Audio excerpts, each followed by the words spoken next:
mukto yathāsthitisvasthaḥ kṛtakartavyanirvṛtaḥ samaḥ sarvatra vaitṛṣṇyānna smaratyakṛtaṃ kṛtam.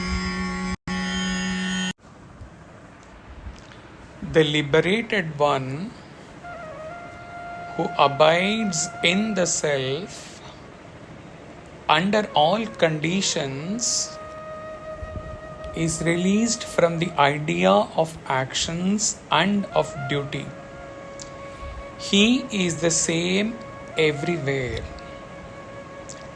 and due to the absence of desires in him,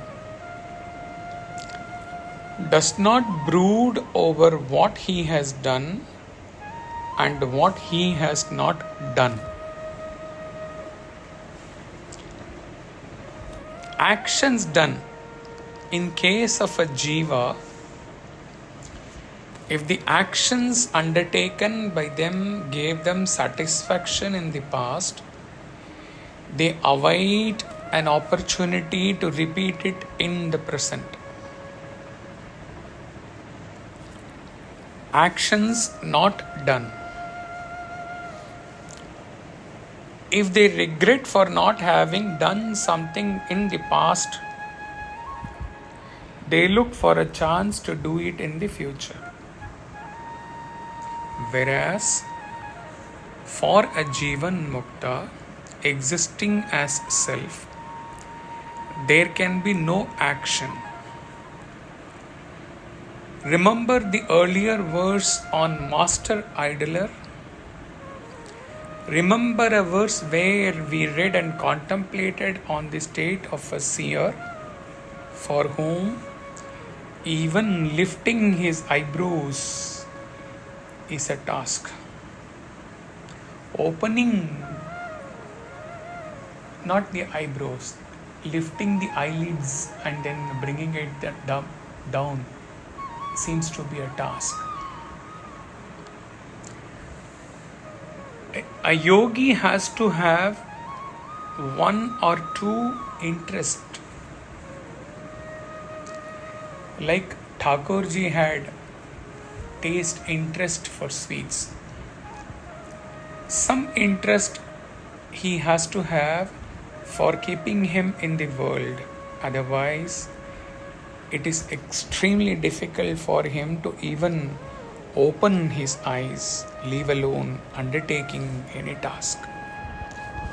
When one abides in self, then for his basic duties, depending upon the ashrama in which he is, or actions to be taken up for the purpose of lokasangraha, it is his BMI which takes up all the action.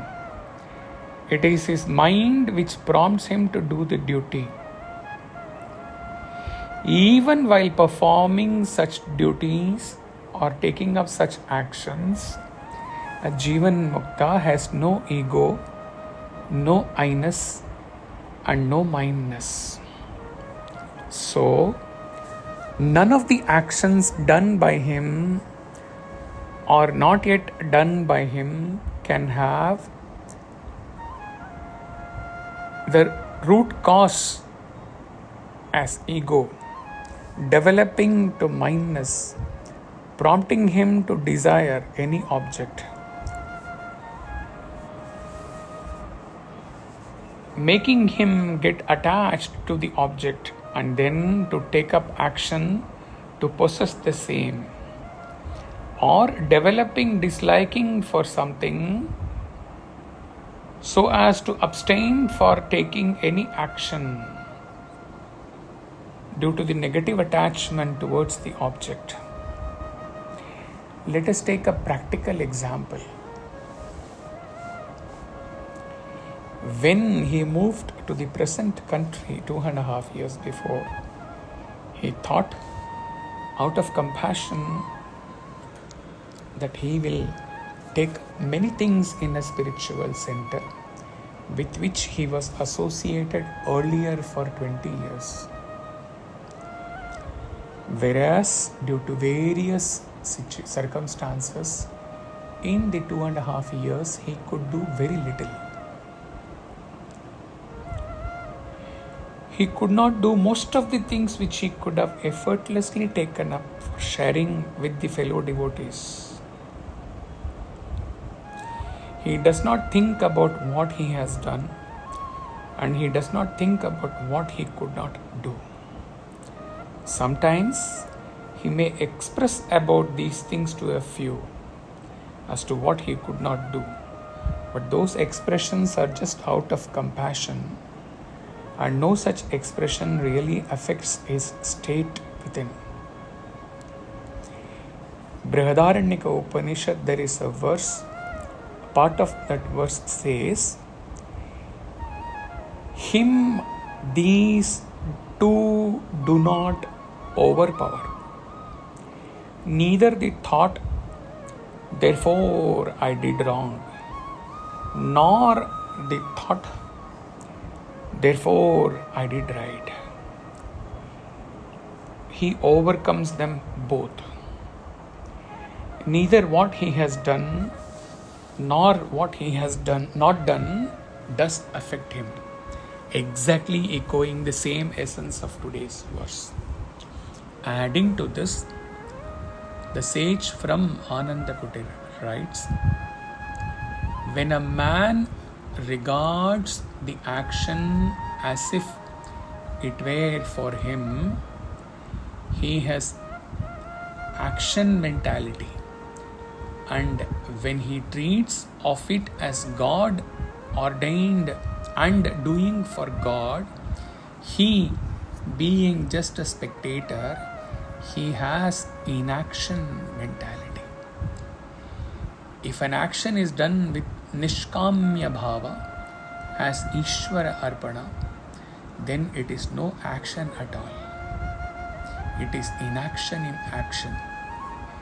If you identify yourself with Brahman and stand as a witness of the activities of Prakriti and its effects, mind, indriyas and body, you will realize inaction in action.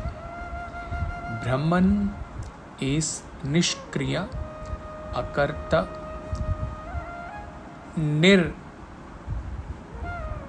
avyava, but he is the primum mobile.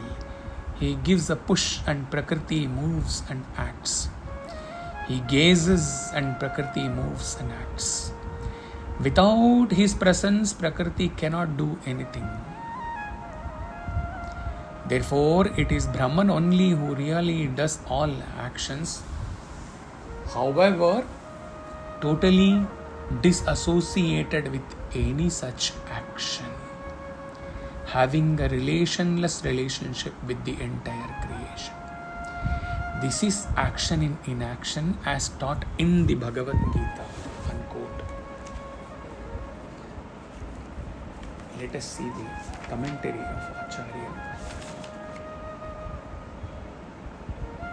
Actually, this is by far the shortest commentary by Chinmaya. There is absolutely nothing explained in this.